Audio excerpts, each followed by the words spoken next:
The room stilled the moment he said it.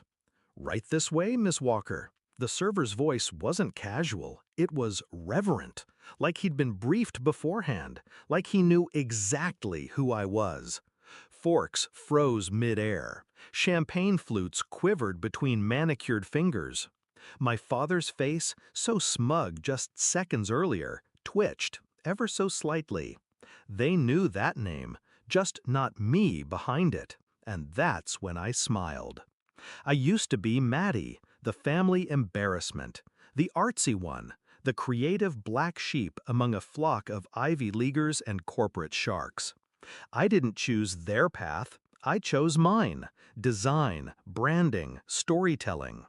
They called it dabbling. They mocked my tiny apartment, my thrifted clothes, my freelance gigs.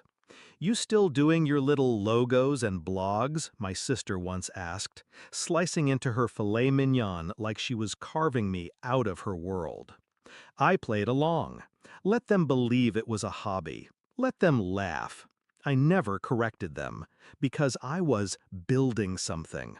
While they played dress-up with inherited privilege, I built a ghost empire, anonymous, powerful, and quietly lucrative.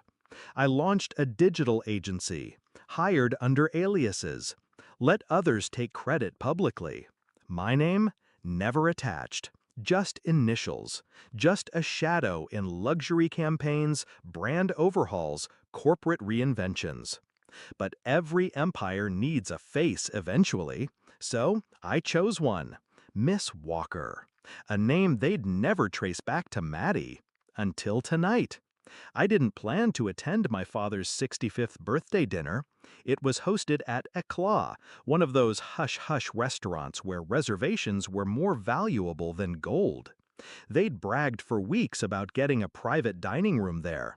My invite came last minute, a pity gesture, I assumed. They expected me to decline, stay hidden, stay small. But I showed up, in black satin, custom-tailored, not a label they'd recognize, one of mine. Hair slicked back, minimal jewelry, confidence weaponized. They didn't recognize me at first. My brother whispered something about her actually showing up. My mother offered a brittle smile and commented on how refined I looked, like I was a rescued stray.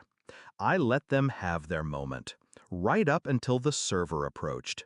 "Miss Walker," he said, "we're honored. Your usual champagne?" Silence. Thick and immediate. My father blinked. "Wait, you know her?" The server chuckled nervously, glancing at me. "Of course, Miss Walker's agency rebranded our entire group. New identity, new clientele, complete transformation. You haven't seen the press?" I hadn't paid him to say that, but I didn't need to. Truth has a way of detonating when it lands. Flashback to 6 years ago. I'd shown them the pitch deck, one I'd spent months building. It was lean, elegant, aggressive. They laughed, said I was cute for trying. My mother warned me I'd be poor forever. My father, glass of scotch in hand, said, "You're not built for high stakes, Maddie. Stick to Etsy." That night, I walked home in the rain, alone, shaking. Then I deleted my real name from everything, became Walker, ruthless, unattached, unapologetic. I worked 18-hour days, studied behavioral branding, market psychology, algorithmic targeting. I infiltrated their world through my work, redesigned banks, luxury retailers, tech firms. Their favorite products, reshaped by my hand. They never noticed, until now. My sister broke first. "Wait, are you saying you own this agency?" I turned slowly, took a sip of champagne. Let silence hang. Then, "No, I am the agency." Her jaw dropped. My mother went pale. My brother tried to laugh, but it curdled halfway through. My father stared. "You're Miss Walker?" he asked. I didn't answer. The maitre d' appeared moments later. The executive chef would like to personally thank you for your work with the brand, ma'am. If you'd like to tour the kitchen. I waved him off gently. I'm dining with family, I said. Family. The word tasted like ash. That night wasn't revenge, it was revelation. But my revenge? That came earlier, when I found out my father's company was struggling, hemorrhaging clients, plagued by a reputation problem. They'd hired firm after firm.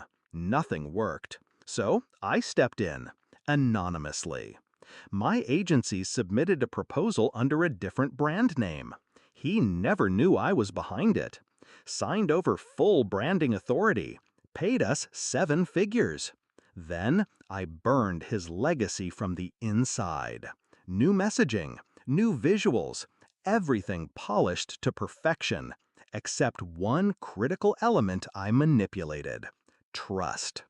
I planted subtle seeds of unreliability in the brand voice, tiny inconsistencies, subconscious triggers, enough to erode investor confidence, spark rumors, leak client uncertainty. Stock dropped 11%. 3 board members resigned. They thought it was market volatility. It was me. As dessert arrived, I could feel the shift. They no longer looked at me with pity. They looked with fear.